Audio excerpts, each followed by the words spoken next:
The United Kingdom of Great Britain and Ireland was established on 1 January 1801 under the terms of the Acts of Union 1800, by which the nominally separate kingdoms of Great Britain and Ireland were united. In 1922, 26 of 32 counties of Ireland seceded to form the Irish Free State, and to reflect the change in the United Kingdom's boundaries, the Royal and Parliamentary Titles Act 1927 formally amended the name of the UK Parliament to the Parliament of the United Kingdom of Great Britain and Northern Ireland. The period began with the newly formed United Kingdom defeating the French Empire in 1814 in the Napoleonic Wars. As a direct result of this, the British Empire became the foremost world power for the next century. Great Britain and the northeast of Ireland industrialised rapidly, whereas the rest of Ireland did not, deepening economic and social disparities between them. A devastating famine, exacerbated by government inaction in the mid-19th century, led to demographic collapse in much of Ireland,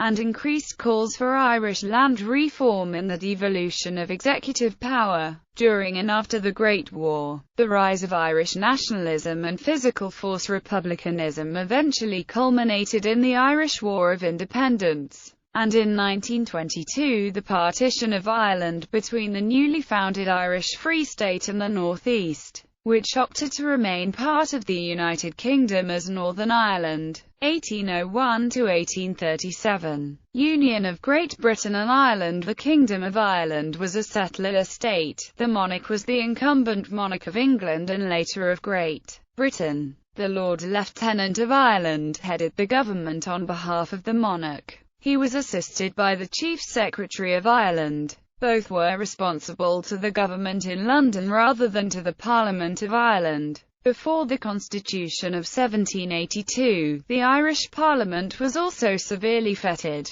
Decisions in Irish courts could be overturned on appeal to the British House of Lords in London. Ireland gained a degree of independence in the 1780s thanks to Henry Grattan. During this time the effects of the penal laws on the majority Roman Catholic population were reduced, and some property-owning Catholics were granted the franchise in 1794. However, they were still excluded from becoming members of the Irish House of Commons. This brief period of limited independence came to an end following the Irish Rebellion of 1798, which occurred during the British War with revolutionary France. The British government's fear of an independent Ireland siding against him with the French resulted in the decision to unite the two countries. This was brought about by legislation in the parliaments of both kingdoms and came into effect on 1 January 1801. The Irish had been led to believe by the British that their loss of legislative independence would be compensated for with Catholic emancipation, i.e., by the removal of civil disabilities placed upon Roman Catholics in both Great Britain and Ireland. However, King George III was bitterly opposed to any such emancipation and succeeded in defeating his government's attempts to introduce it.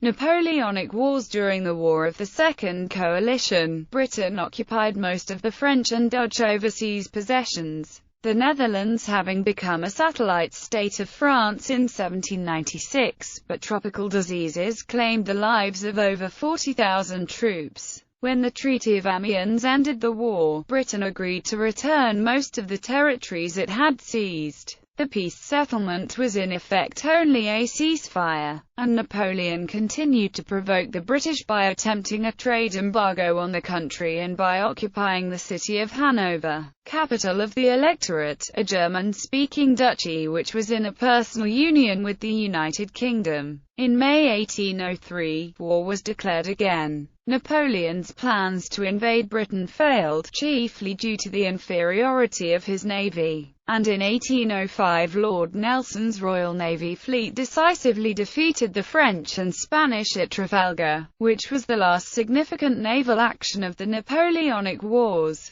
In 1806, Napoleon issued the series of Berlin Decrees, which brought into effect the Continental System. This policy aimed to eliminate the threat from the British by closing French-controlled territory to foreign trade. The British Army remained a minimal threat to France. It maintained a standing strength of just 220,000 men at the height of the Napoleonic Wars, whereas France's armies exceeded 1,000,000 men, in addition to the armies of numerous allies and several 100,000 National Guardsmen that Napoleon could draft into the French armies when they were needed. Although the Royal Navy effectively disrupted France's extra-continental trade, both by seizing and threatening French shipping and by seizing French colonial possessions, it could do nothing about France's trade with the major continental economies and posed little threat to French territory in Europe. France's population and agricultural capacity far outstripped that of the British Isles.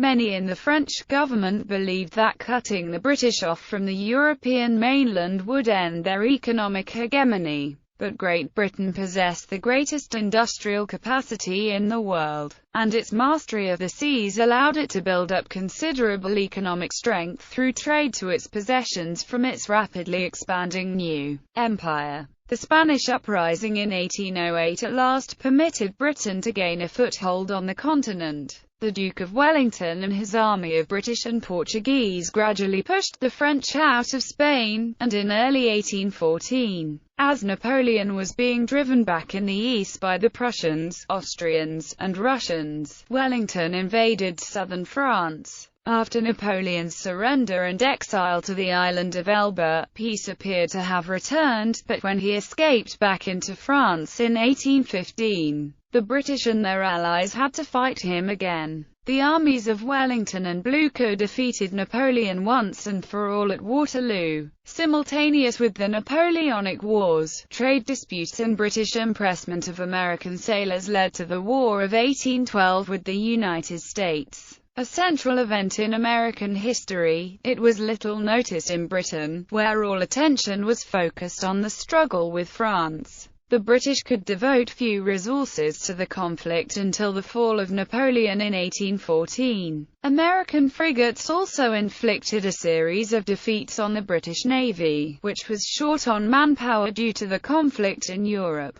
A stepped-up war effort that year brought about successes such as the Battle of Queenston Heights and the burning of Washington. Peace was eventually agreed to at the end of 1814, but not before Andrew Jackson, unaware of this, won a great victory over the British at the Battle of New Orleans in January 1815. The Treaty of Ghent subsequently ended the war. As a result, the Red River Basin was ceded to the U.S., and the Canadian border completely demilitarized by both countries and never changed since. George IV and William IV. Britain emerged from the Napoleonic Wars a very different country than it had been in 1793. As industrialization progressed, society changed, becoming more urban and less rural. The post-war period saw an economic slump, and poor harvests and inflation caused widespread social unrest. Europe after 1815 was on guard against a return of Jacobinism, and even liberal Britain saw the passage of the Six Acts in 1819, which prescribed radical activities. By the end of the 1820s, along with a general economic recovery, many of these repressive laws were repealed, and in 1828 new legislation guaranteed the civil rights of religious dissenters. A weak ruler as regent and king, George IV let his ministers take full charge of government affairs, playing a far less a role than his father, George III. His governments, with little help from the king, presided over victory in the Napoleonic Wars, negotiated the peace settlement, and attempted to deal with the social and economic malaise that followed. His younger brother William IV ruled, but was little involved in politics. His reign saw several reforms. The Poor Law was updated, child labor restricted, slavery abolished in nearly all the British Empire, and, most important, the Reform Act 1832 refashioned the British electoral system. There were no major wars until the Crimean War, while Prussia, Austria, and Russia, as absolute monarchies, tried to suppress liberalism wherever it might occur. The British came to terms with new ideas.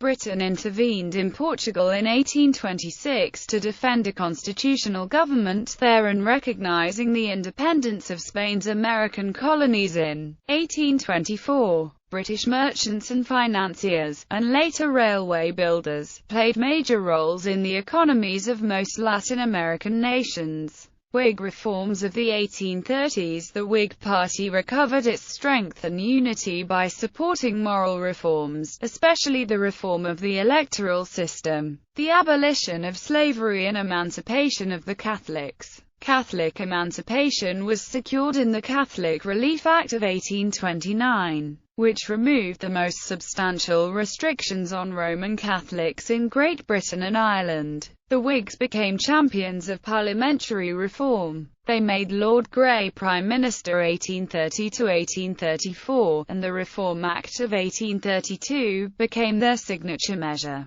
It broadened the franchise and ended the system of rotten borough and pocket boroughs, and instead redistributed power on the basis of population. It added 217,000 voters to an electorate of 435,000 in England and Wales. The main effect of the Act was to weaken the power of the landed gentry, and enlarge the power of the professional and business middle class, which now for the first time had a significant voice in Parliament. However, the great majority of manual workers, clerks, and farmers did not have enough property to qualify to vote. The aristocracy continued to dominate the government, the army and Royal Navy, and high society. After parliamentary investigations demonstrated the horrors of child labor, limited reforms were passed in 1833. Chartism emerged after the 1832 Reform Bill failed to give the vote to the working class.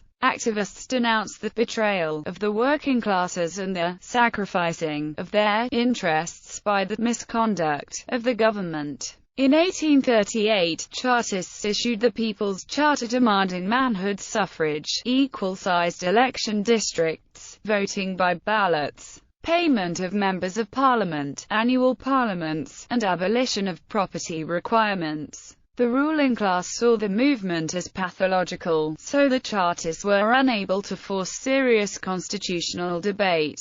Historians see Chartism as both a continuation of the 18th-century fight against corruption and as a new stage in demands for democracy in an industrial society. In 1832 Parliament abolished slavery in the Empire with the Slavery Abolition Act 1833. The government purchased the slaves for £20 million and freed the slaves, especially those in the Caribbean sugar islands. Leadership prime ministers of the period included William Pitt the Younger, Lord Grenville, Duke of Portland, Spencer Perceval, Lord Liverpool, George Canning, Lord Goderich, Duke of Wellington, Lord Grey, Lord Melbourne, and Sir Robert Peel.